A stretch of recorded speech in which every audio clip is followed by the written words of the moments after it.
El día de hoy vamos a abordar un tema de capital importancia que es el concerniente al procedimiento abreviado. Como es un tema relativamente extenso, lo que vamos a hacer es tomar varias sesiones en consideración para explicarlo de manera más detallada. Vamos a abordar el día de hoy las bases constitucionales del procedimiento abreviado.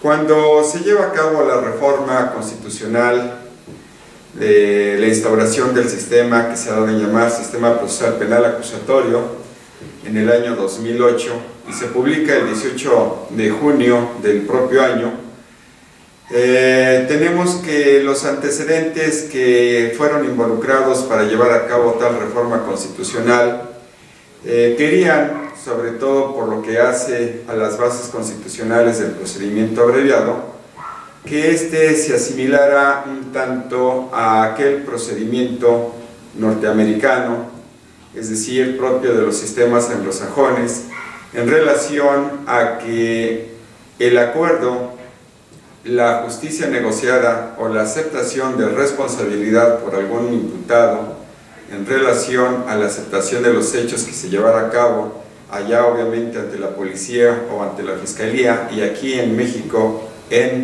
ante más bien el juez de control, sería un elemento suficiente, único, que pudiera tomarse en consideración para que después de dictado el auto de vinculación a proceso se pudiera llevar a cabo el dictado de una sentencia generalmente condenatoria. Es decir, ya sabemos que el procedimiento acusatorio está dividido en varias etapas. La primera, la etapa de investigación. La etapa de investigación, donde hay una etapa de investigación preliminar y la investigación complementaria. La investigación preliminar o administrativa corre a cargo del Ministerio Público, en las agencias del Ministerio Público, en donde se recibe la denuncia o la querella de parte de las personas que se vieron afectadas, involucradas en algún evento de tipo criminal, para que se lleve a cabo la investigación correspondiente.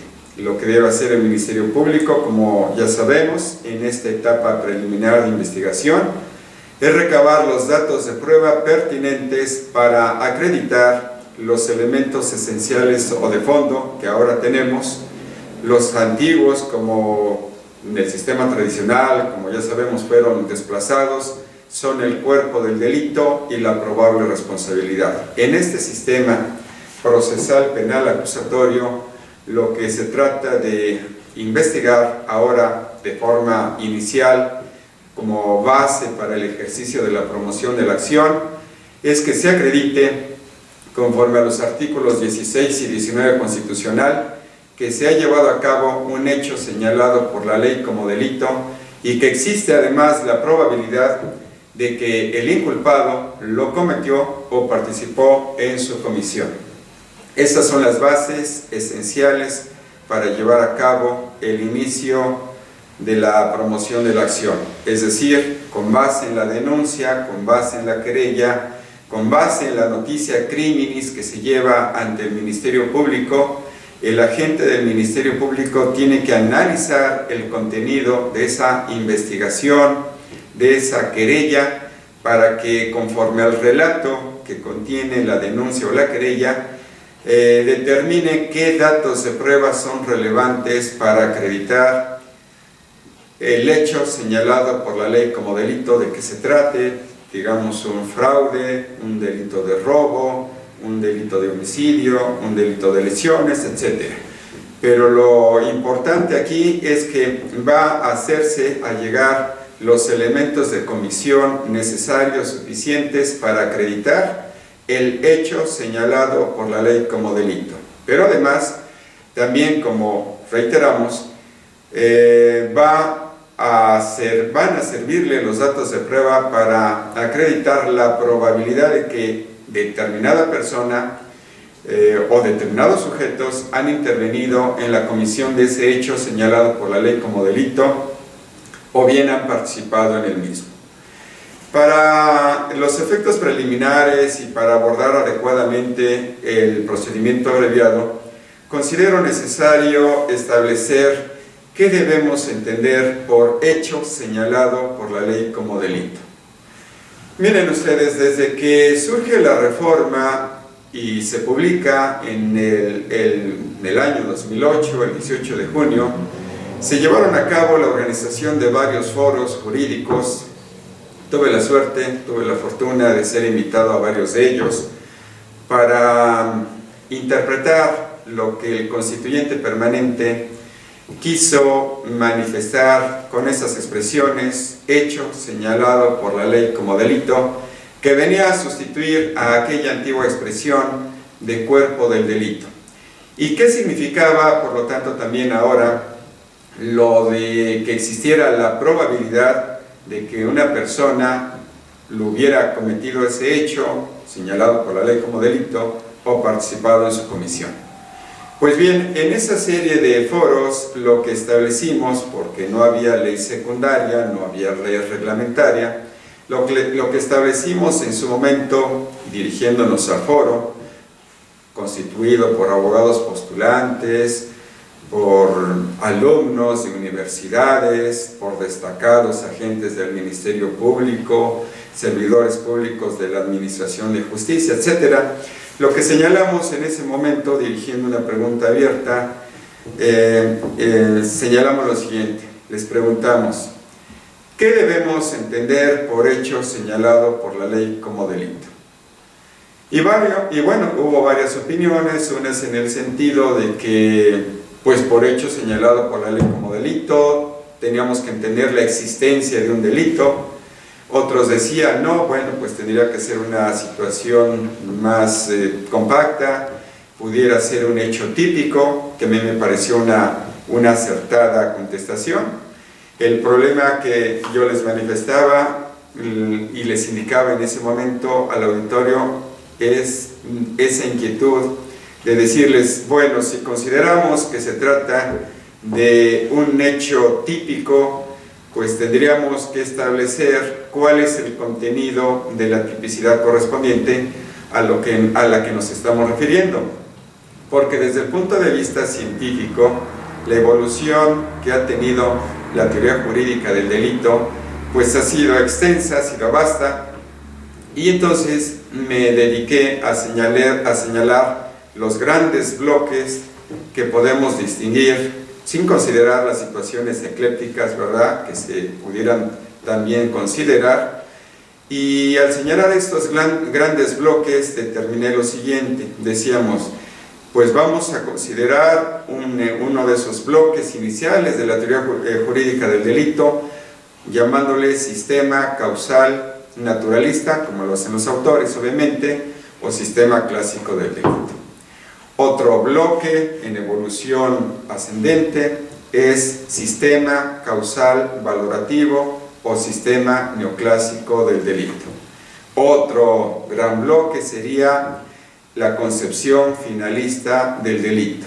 Otro más sería un funcionalismo con base en una política criminal propia de Roxin, y otro funcionalismo un tanto más radical que sería de Gunther Jacobs y que pues tomaría como base la teoría de los sistemas sociales.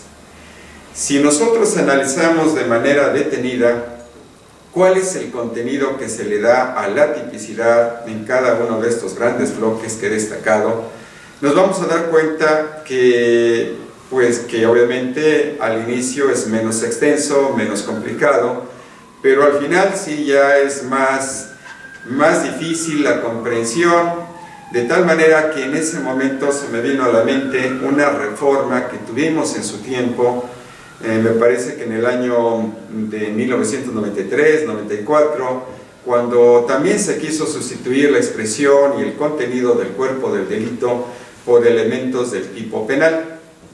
Y entonces, recordando aquella reforma, que después en la ley secundaria se desglosó cuáles eran los contenidos del tipo penal, es decir, los elementos del tipo penal, pues ante lamentablemente, ante la ignorancia que prevalecía en ese entonces, ante la falta de cultura jurídica, yo recuerdo que alguno de los procuradores de aquel entonces decía, pues es que nos están exigiendo que detengamos a la gente y que aportemos o recabemos un sinnúmero de pruebas casi tan suficientes o bastantes como para que el juez únicamente lo que lleve a cabo es dictar una sentencia condenatoria. Cuando en realidad lo que se les pedía a la gente del Ministerio Público encargado de una investigación es analizar y acreditar con los elementos probatorios correspondientes los elementos de un tipo penal. Los elementos de un tipo penal con base en la consideración de lo que se estima es un injusto personal. ¿Y por qué un injusto personal? Porque precisamente se estableció legislativamente que tanto el dolo como la culpa eran elementos esenciales de los tipos penales dolosos o de los tipos penales culposos. ¿Y cuál fue la consecuencia? Que como no se entendió, no porque fallara el sistema, no se entendió por la falta de cultura jurídica de los operadores del sistema, no se entendió esta magnífica reforma, pues se tuvo que llevar a cabo una contrarreforma, porque la consecuencia era que al llegar los expedientes de averiguación previa ante el juez, al llevar a cabo las consignaciones ante los jueces, pues los jueces, al advertir la deficiencia en la acreditación de los elementos del tipo penal, de los delitos de que se tratara, pues evidentemente decretaban libertades. Y entonces la queja era de que nosotros detenemos a las personas y los señores jueces los dejan en libertad. Ante esta ignorancia atroz que vivimos en el país, pues lo que se llevó a cabo fue una contrarreforma, y en esta contrarreforma se retornó a aquel contenido, a aquella expresión de cuerpo del delito. Y desde ese entonces, incluso desde antes, se le ha dado un contenido en México, por lo que hace a nuestro ámbito de cultura, sobre todo en el territorio nacional, se le ha dado un contenido al cuerpo del delito análogo a la acreditación de los elementos del tipo penal, pero desde el punto de vista causal valorativo, es decir, conforme a una postura jurídica del delito que se llama causal valorativo. Es decir, se decía en los códigos de procedimientos penales, el cuerpo del delito está conformado por los elementos objetivos, obviamente de naturaleza descriptiva, normativos, de corte valorativo, y subjetivos diferentes del dolo. Y para la probable responsabilidad tendrá que acreditarse, también se decía, por los ordenamientos jurídicos, la forma de intervención del sujeto, que se utilizaba la expresión inadecuada simplemente como participación, es decir, se decía la participación del sujeto, la realización dolosa o culposa que se haya tenido en la realización de ese hecho, y que no se acrediten causas de justificación o causas de inculpabilidad. Eso fue el contenido que se le dio a la expresión cuerpo del delito y a la expresión probable responsabilidad. ¿Por qué determino estos antecedentes? Porque precisamente ahora, con la instauración de esto que se ha dado en llamar sistema procesal penal acusatorio, muchos de los códigos de procedimientos penales de las entidades de la República que implementaron el sistema acusatorio antes de que surgiera el Código Nacional de Procedimientos Penales, pues determinaban precisamente que debía entenderse por hecho señalado por la ley como delito a la acreditación de los elementos objetivos, descriptivos, objetivos, normativos y subjetivos distintos del dolo. Y entonces desde este punto de vista nos decíamos, bueno, ¿y cuál fue la magnífica reforma que tenemos enfrente? ¿Cuál es el contenido que debemos darle a esta expresión constitucional, hecho señalado por la ley como delito? Pues precisamente no una expresión de contenido de los elementos del tipo penal, tal como lo hace el sistema finalista del delito, no como lo hace un sistema funcionalista moderado del delito, funcionalismo radical, no como lo hace un funcionalismo, moderado o radical de la teoría jurídica del delito, sino precisamente como lo veníamos sosteniendo en relación al cuerpo del delito. Es decir, hecho señalado por la ley como delito es la acreditación, reitero, de los elementos objetivos descriptivos, normativos y subjetivos distintos del dolo. Esto que lo veníamos sosteniendo a partir incluso de la publicación de la reforma de 18 de junio del año 2008, pues resulta que hace apenas unas semanas, pues se ha retomado por algunos tribunales colegiados de circuito y se ha determinado precisamente que ese es el contenido que debe darse a la expresión. Solo que en las ejecutorias correspondientes, resulta curioso, ¿verdad? En las ejecutorias correspondientes donde se manifiesta que ese debe ser el contenido, no concuerda el contenido con la denominación genérica de que el hecho señalado por la ley como delito se acredita con los elementos objetivos, normativos y subjetivos. Porque ya en el desarrollo de esa ejecutoria o de esa serie de ejecutorias se involucran, digamos, desconociendo la prelación lógica, la esencia de lo que son los elementos del tipo penal, y en general las bases elementales de la teoría jurídica del delito, se involucran elementos esenciales generales como la antijuridicidad, como la culpabilidad, como la ausencia de causas de justificación, como la ausencia de causas de inculpabilidad. Y al parecer se retoma esa noción, pues ya añeja, de estimar como culpabilidad tanto al dolo como a la culpa. Y entonces se hace una serie de mezcolanza donde no se tiene bien a bien en claro lo que debe entenderse por una sistemática tradicional propia del causalismo, adecuada al finalismo o al funcionalismo, sino que es una mezcolanza ahí más o menos ridícula, digamos, o muy ridícula, no más o menos, muy ridícula, porque se desconoce toda esa evolución que hemos tenido en la teoría jurídica del delito. La denominación en general de lo que ha sido esta serie de ejecutorias que adoptan y que señalan que el hecho señalado por la ley como delito efectivamente es la acreditación de los elementos objetivos, normativos y subjetivos, la denominación es correcta, el contenido no se corresponde con lo que está sustentado en ese encabezado. Pero resumiendo esta primera argumentación, dado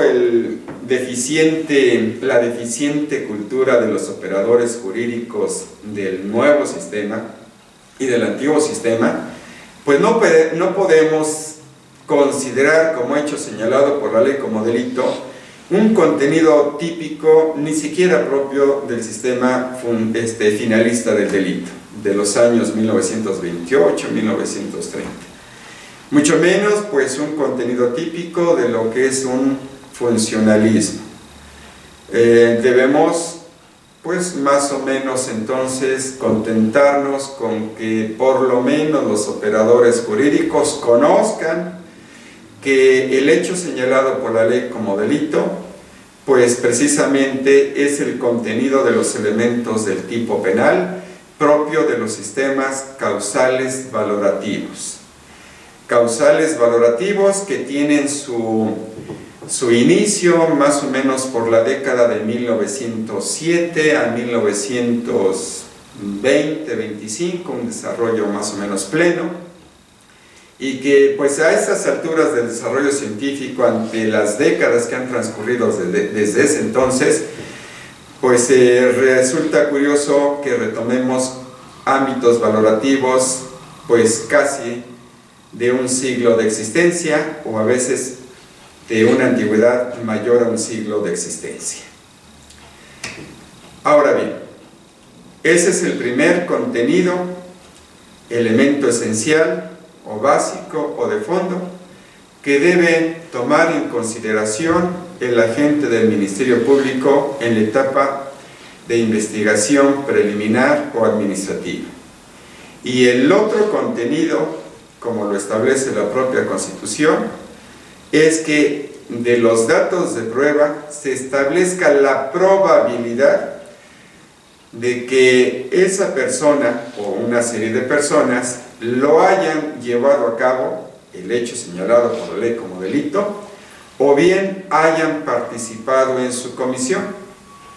Cosa extraña al respecto, pero aunque no se utilicen por el constituyente los términos técnicos de autoría o participación, pues evidentemente se está marcando de forma adecuada una distinción entre aquellas personas que pueden actuar como autores y aquellas otras que pueden intervenir a título de partícipes. Es decir, autores en el sentido de que en el delito doloso puede haber un autor material, puede haber dos o más personas que intervengan a título de coautores, claro, con los elementos esenciales, indispensables para la coautoría, como es el acuerdo de voluntades entre las dos o más personas y la realización conjunta del hecho, que puede también dividirse en una forma de coejecución, donde todos los intervinientes llevan a cabo todo lo necesario para cometer el delito de forma idéntica. Tres o más personas se ponen de acuerdo para privar de la vida a otra persona, y entre las tres o más personas con puños y golpes de pies o con objetos matan a una persona, la privan de la vida. Sería una coautoría en una modalidad de coejecución, o bien con un reparto de funciones, de tareas, de roles, en donde habría un dominio funcional del hecho, un codominio funcional del hecho, más bien.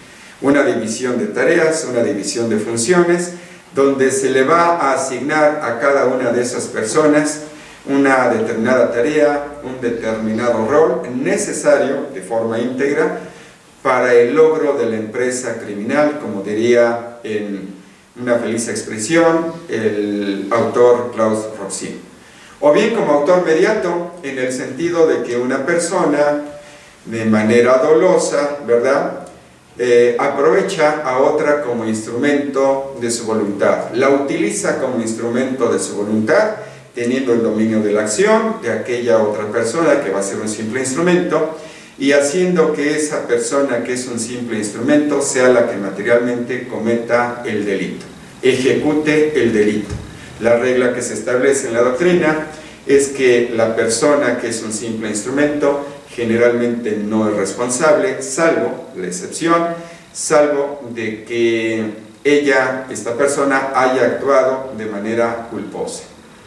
O bien los partícipes en sentido estricto, que sería el instigador y el cómplice. Nos referimos al instigador.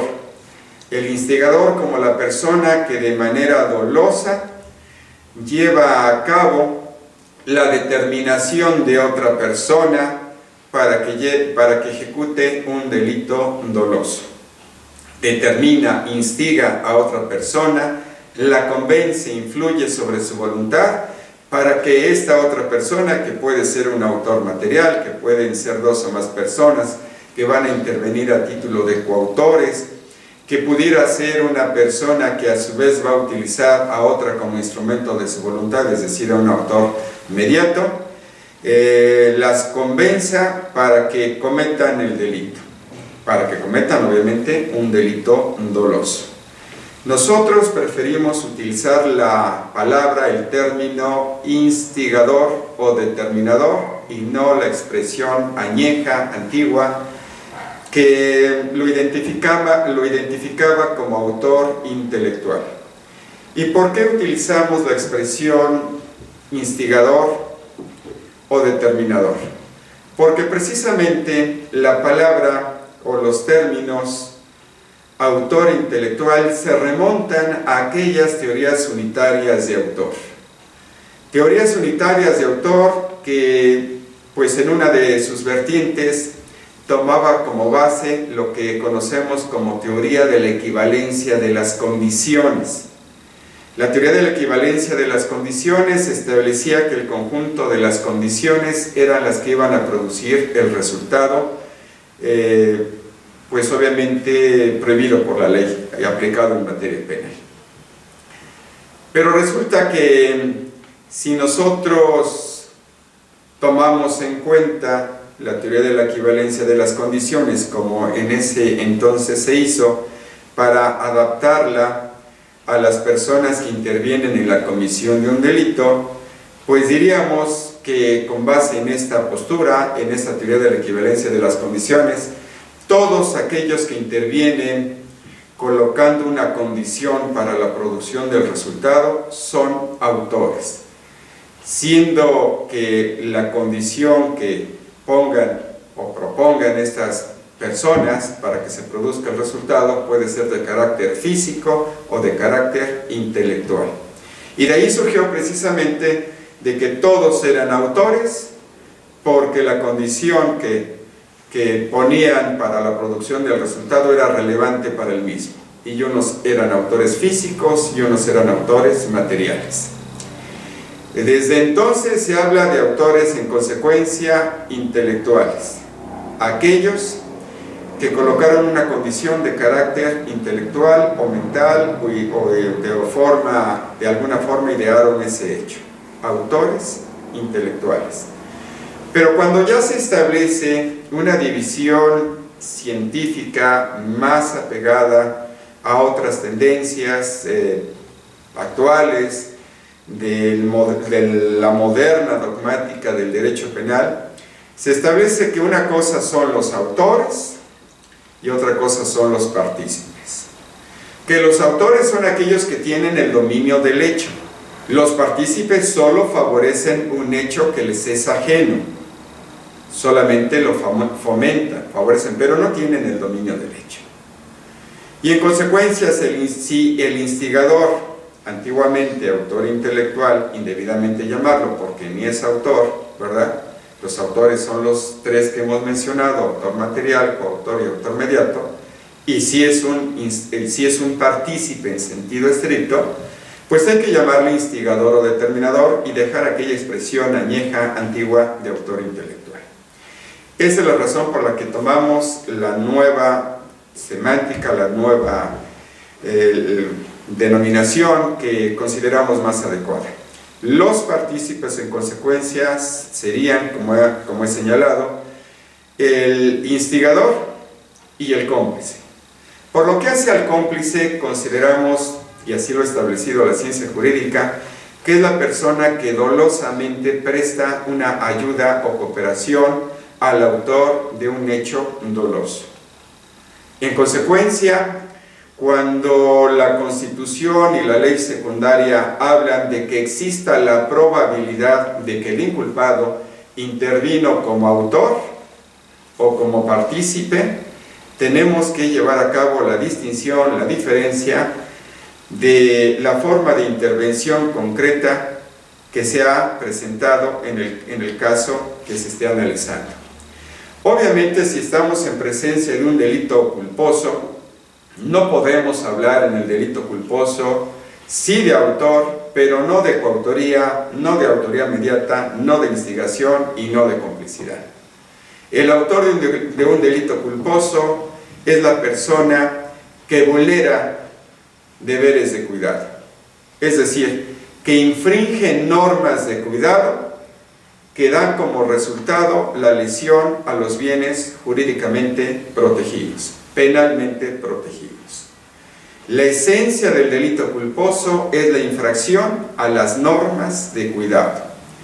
Todos los que vivimos en sociedad, tenemos deberes de cuidado. Deber, obligación de comportarnos de manera cuidadosa, de forma diligente, porque si en un momento dado nosotros infringimos normas de cuidado y a consecuencia de esta situación lesionamos bienes jurídicos penalmente protegidos, nosotros cometemos un delito culposo. La característica del delito culposo es que nunca queremos llevarlo a cabo ni aceptamos su realización. En determinado caso, si pudiéramos incluso pensar que nos representamos el resultado, pues nada más llegaríamos a esa situación, en la llamada culpa con representación, una previsión posible de ese resultado que pudiera presentarse según nuestro ámbito de representación con esa infracción a los deberes de cuidado, pero nunca queremos el resultado que puede llegar a presentarse y el cual nos hemos representado, sino que en todo caso confiamos en nuestra pericia, en nuestra fortuna, en nuestra buena suerte para que ello no acontezca. Como ven ustedes, entonces la autoría del delito culposo es única. Evidentemente puede haber la concurrencia de diferentes autores culposos, pero esto no significará coautoría. La concurrencia de diferentes personas que han vulnerado deberes de cuidado o normas de cuidado que lesiona bienes jurídicos daría como consecuencia lo que la ciencia jurídica denomina una autoría accesoria. No hay coautoría, pero sí habría autoría accesoria. Concurrencia de varias personas, cada una de ellas por su parte, infractora de las normas de cuidado, y en su conjunto han dado lugar a la producción de una lesión a bienes jurídicos penalmente tutelados. ¿Qué tenemos entonces? Recapitulando, el agente del Ministerio Público que recibe la denuncia o que recibe la querella debe allegarse datos de prueba necesarios, esenciales, para acreditar ese hecho señalado por la ley como delito. Le hace acreditar elementos objetivos descriptivos, elementos normativos y elementos subjetivos distintos del todo. Pero además, con esos datos de prueba, debe acreditar la forma de intervención dolosa del autor material, del coautor, del autor mediato, del instigador o del cómplice. O bien, si se trata de un hecho culposo, la infracción a las normas de cuidado que estaban a cargo de esa persona, la obligación de obedecer, para no infringir bienes jurídicos penalmente protegidos. Esto es, en esencia, el cambio que se presenta en este sistema acusatorio. Descartamos la acreditación del cuerpo del delito y de la probable responsabilidad como base, decían los códigos, del ejercicio de la acción. Lo sustituimos ahora por la acreditación de los elementos del tipo penal, con una base de la teoría jurídica del delito de corte causal valorativa, con una autoría o participación que pudiéramos aplicar con base en la teoría del dominio del hecho para los delitos dolosos y con la infracción a las normas de cuidado para los delitos culposos, y estos dos elementos serán los requisitos esenciales o indispensables para que ese Ministerio Público pueda promover la acción ante el juez de control. Y para que el juez de control, ante la petición del agente del Ministerio Público, pueda analizar si efectivamente obsequia la orden de aprehensión, la orden de comparecencia que ha solicitado el Ministerio Público al promover la acción sin detenido. ¿Pero qué debe acreditar el señor juez de control? El juez de control lo que debe comprobar, acreditar, es que efectivamente existan datos de prueba, de acuerdo a la argumentación que lleve a cabo por escrito o en su comparecencia personal ante el señor juez de control y la gente del Ministerio Público, debe comprobar o acreditar que efectivamente decimos se ha acreditado con los datos de prueba el hecho señalado por la ley como delito y que existe la probabilidad de que ese imputado ha intervenido a título de autor o de partícipe. Estos datos, estos elementos serán suficientes, efectivamente, para girar, como hemos señalado, orden de aprehensión o bien orden de comparecencia. También serán relevantes estos elementos esenciales o de fondo, hecho señalado por la ley como delito y probabilidad de que haya intervenido en la comisión o participado en la realización de ese hecho señalado por la ley como delito, cuando el juez de control determine si vincula o no a proceso a una persona. Debe analizar si quedaron satisfechos tales requisitos esenciales o de fondo para vincular, reitero, a una persona. Si no han quedado satisfechos, dictará un auto de no vinculación a proceso. Pero el estudio de estos elementos esenciales o de fondo, hecho señalado por la ley como delito, y que exista la probabilidad de que el inculpado lo haya cometido o participado en su comisión, debe analizarse hasta ahí, hasta el dictado del auto de vinculación.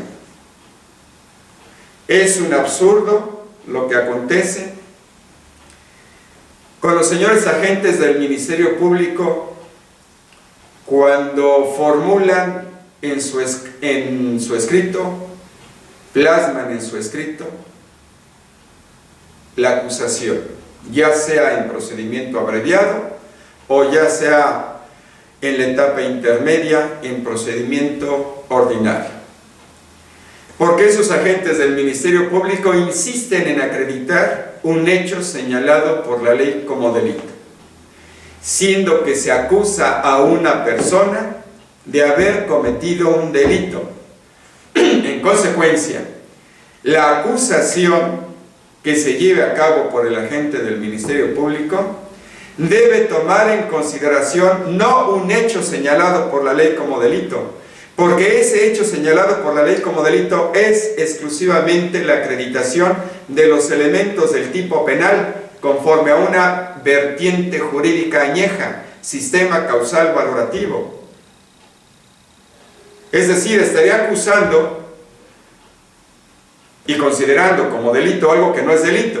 Estaría acusando porque la persona, el imputado, el ahora acusado, ha llevado a cabo la realización de los elementos objetivos, descriptivos, de los elementos normativos y subjetivos diferentes del dolo. ¿Eso es delito? No. Esos son elementos del tipo penal conforme a una teoría causal valorativa. Eso ya quedó atrás, eso ya lo superamos. Recordemos que la Constitución General de la República establece derechos públicos subjetivos mínimos. En estas primeras etapas de injerencia en la esfera de libertad de los gobernados, se establece como mínimo para llevar a cabo la promoción de la acción por parte del Ministerio Público, que debe tener por satisfecho el hecho señalado por la ley como delito y la autoría o participación, todos o culpos, la autoría. Por parte del juez, como mínimo se le dice, se establece en la Constitución, como mínimo debes acreditar lo mismo, hecho señalado por la ley como delito y autoría o participación. Juez al vincular como mínimo hecho señalado por la ley como delito de autoría y participación, pero hasta ahí. La acusación debe ir en relación a que se tiene ya perfectamente investigado que efectivamente con los elementos probatorios que ha recabado el Ministerio Público, si se trata de procedimiento abreviado en la etapa de investigación, o bien con los elementos probatorios que van a ser motivo de desahogo en la etapa de juicio, con esos elementos probatorios se tiene por acreditado que existe un delito y el Ministerio Público debe acusar por un delito, no por un hecho señalado por la ley como delito. Y debe también establecer que esa persona acusada es plenamente responsable conforme se va a aprobar en la etapa de juicio. Aquí ya no podemos hablar en consecuencia de hechos señalados por la ley como delito. Y finalmente el juzgador o los señores jueces en la etapa de juicio, al final de los alegatos finales o de clausura, una vez que se retiren, ¿verdad?, a llevar a cabo pues el análisis del material probatorio que han presenciado en su desahogo, van a determinar precisamente que existió un delito, no simplemente un hecho señalado por la ley como delito, que existió un delito y que esa persona es responsable para de esta forma poder dictar una sentencia condenatoria. Porque pudiera ser que en un momento determinado pues haya una tipicidad, pero existan causas de justificación, exista causas de inculpabilidad, etc. Existe un error de tipo. Por otra parte, también es conveniente subrayarlo, que la postura que ya en la etapa de juicio pueden adoptar los señores jueces para dictar una sentencia condenatoria o absolutoria, ¿verdad?, es una estructura, podría ser una estructura diversa a este sistema causal valorativo. Una estructura diversa que conforme a la cultura filosófico-jurídica de los impartidores de justicia, pudiera ser propia de un sistema pues más avanzado que el causalismo. Nos referimos a un sistema finalista del delito, por ejemplo.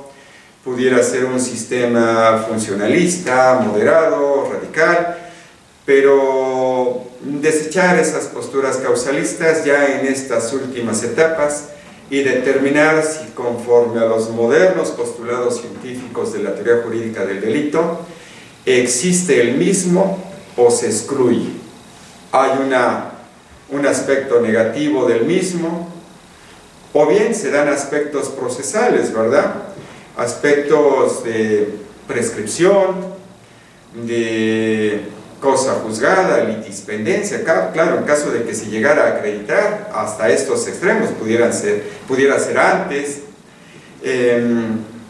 no sé, una duda razonable, una insuficiencia probatoria, es decir, diferentes aspectos procesales y no solamente los propios de la teoría jurídica del delito.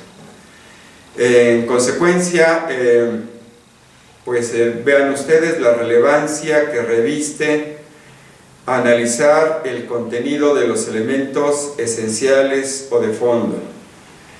Hay que tener presente siempre la postura filosófica, jurídica que estamos aplicando a los casos concretos. La ciencia jurídica surge para resolver los problemas sociales. La ciencia jurídica no debe quedar nada más en los libros, en las aulas de las universidades. La ciencia jurídica, si la sabemos, nos sirve para resolver los problemas sociales como he indicado. Es mentira que lo que generalmente los alumnos de licenciatura dicen, eso es teoría y eso no se aplica, pues eso es falso. Eso es una ignorancia que hemos venido arrastrando desde hace décadas, y por eso tenemos el tipo de operadores jurídicos tradicionales y de este sistema. En este sistema me he encontrado con genios del derecho, ¿verdad?, que se dicen operadores jurídicos, genios entre comillas, que no saben ni siquiera las situaciones o cuestiones elementales de este sistema, que estemos o no de acuerdo es el que se va a implementar, pero sobre todo si no estamos de acuerdo hay que conocerlo para decir cuáles son sus deficiencias, para poner en claro cuáles son sus deficiencias. Como generalmente sucede, tal vez los sistemas no fallan, reiteramos, sino lo que falla o los que fallan son los operadores jurídicos. Va a ser una situación muy compleja, muy difícil, la que vamos a vivir en todo el país a partir del 18 de junio del presente año, que entra en vigor este sistema acusatorio. Yo veo que existe entusiasmo y desconocimiento.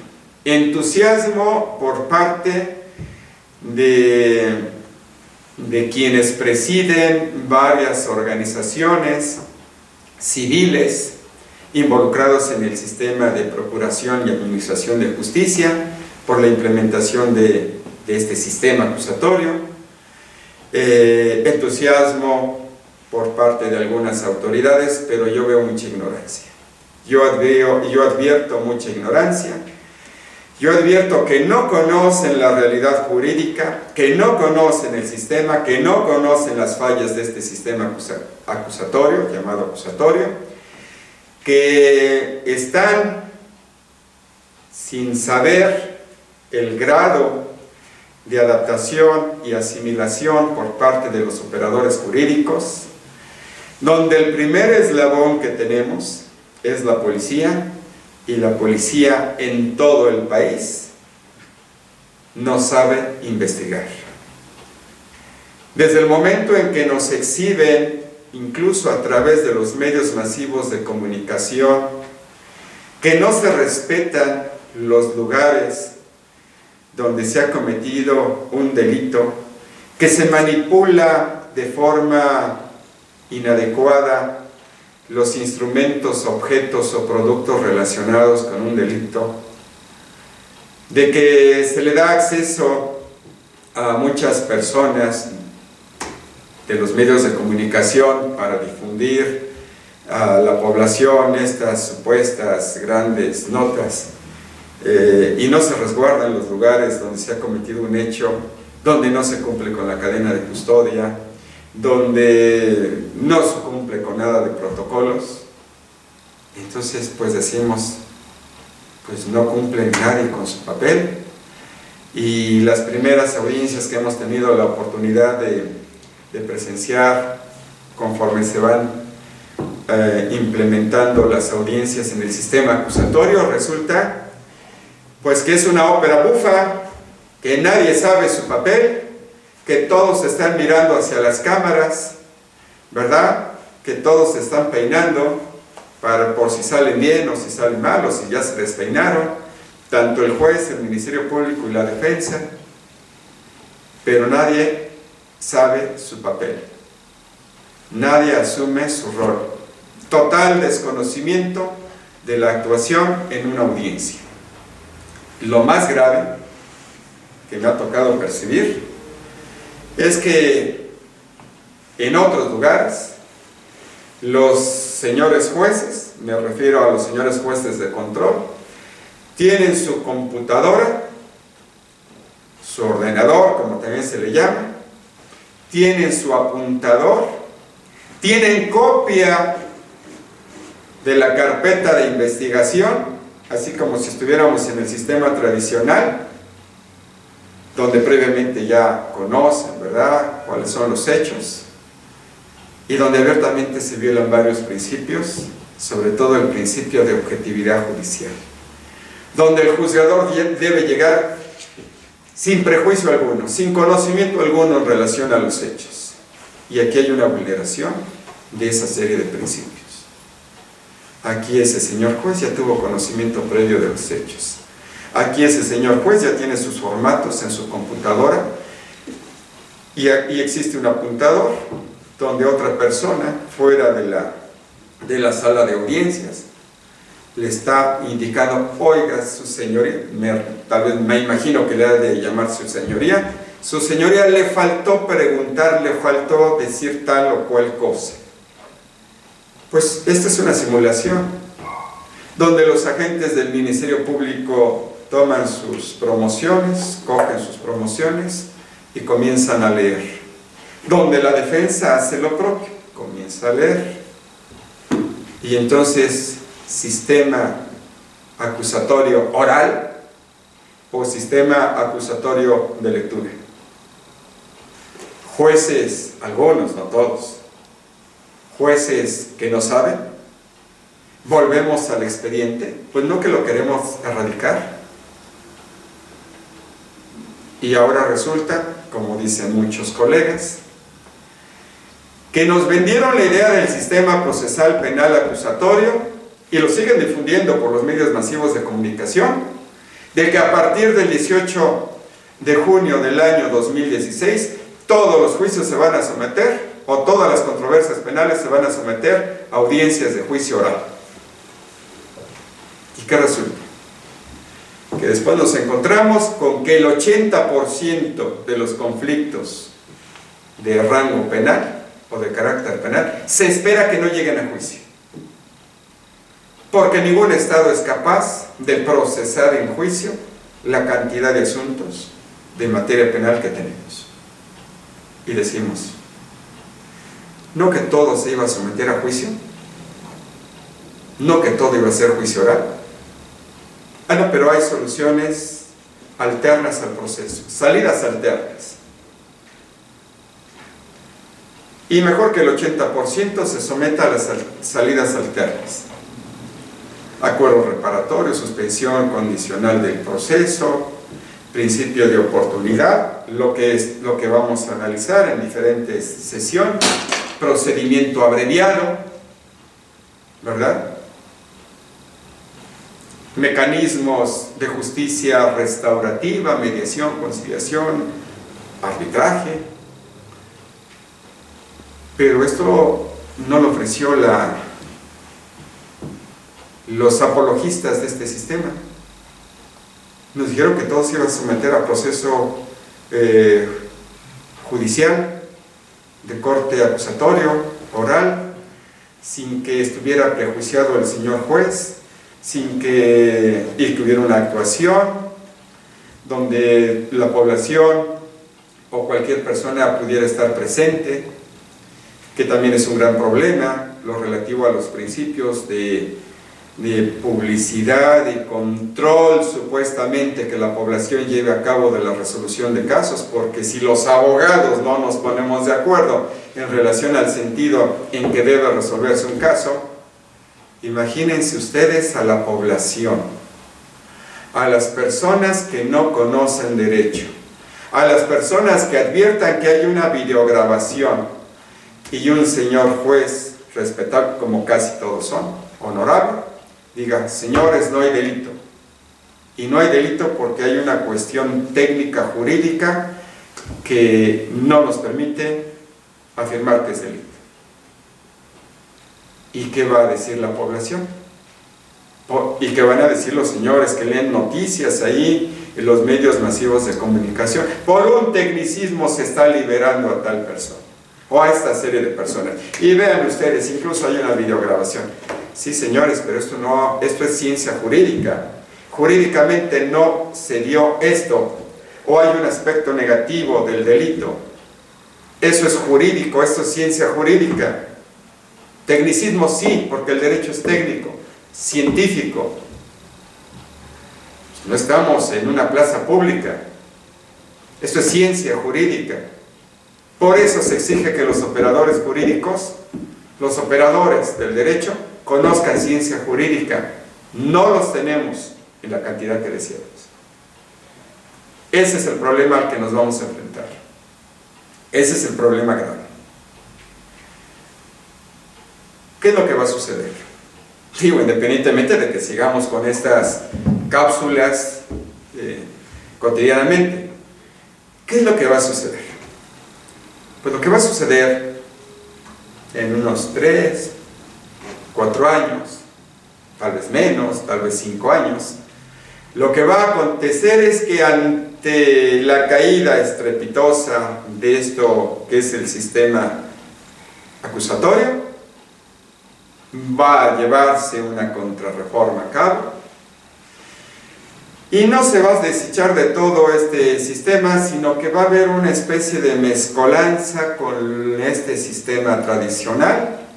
No estoy diciendo que este sistema tradicional que estamos superando, que estamos dejando a un lado, sea lo mejor, pero tampoco era lo peor. No nos parecíamos a Sudamérica. Allá había sistema inquisitivo, aquí no, aquí mixto, digamos moderado. Allá sí había sistema inquisitivo, allá sí había una tradición de botas militares, de dictaduras militares y civiles. Aquí afortunadamente en México había falta de democracia, con una mayor apertura, pero no era tan nefasto como lo que sucedía en Sudamérica. Allá ni siquiera conocían la figura del agente del Ministerio Público. Nosotros siempre, o tenemos más de un siglo que la tenemos. Allá no. De tal manera que hay muchos autores ahora, como digo, han surgido genios de este sistema acusatorio. Yo no sé de dónde han surgido tantos genios, pero algunos que han escrito alguna que otra obra jurídica dicen, es que estamos superando el sistema inquisitivo,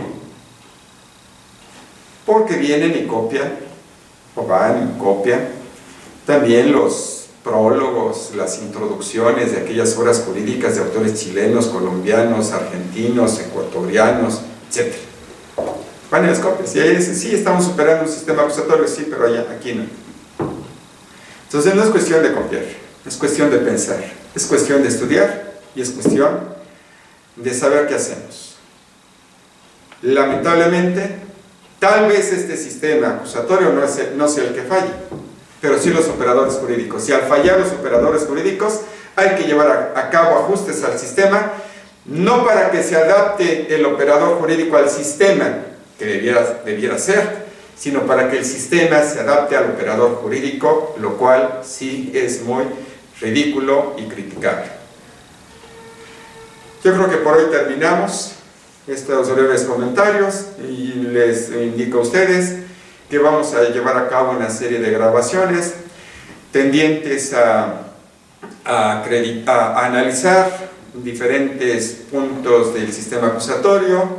Esta fue una breve introducción acerca de las bases generales que debemos considerar para ir analizando de forma pormenorizada lo relativo al procedimiento abreviado. Después de esto, si tenemos tiempo y tenemos la oportunidad de llevar a cabo una serie de grabaciones, la pretensión es ir grabando, por ejemplo, pues desde la etapa de investigación, los datos de prueba que serían factibles de recabar por el Ministerio Público, después la audiencia inicial, cuando se lleva a cabo la promoción de la acción, y así de forma paulatina, tal vez sean una serie larga de sesiones, pero este intercambio de experiencias yo creo que nos puede servir a todos. Les agradezco mucho su atención y hasta luego.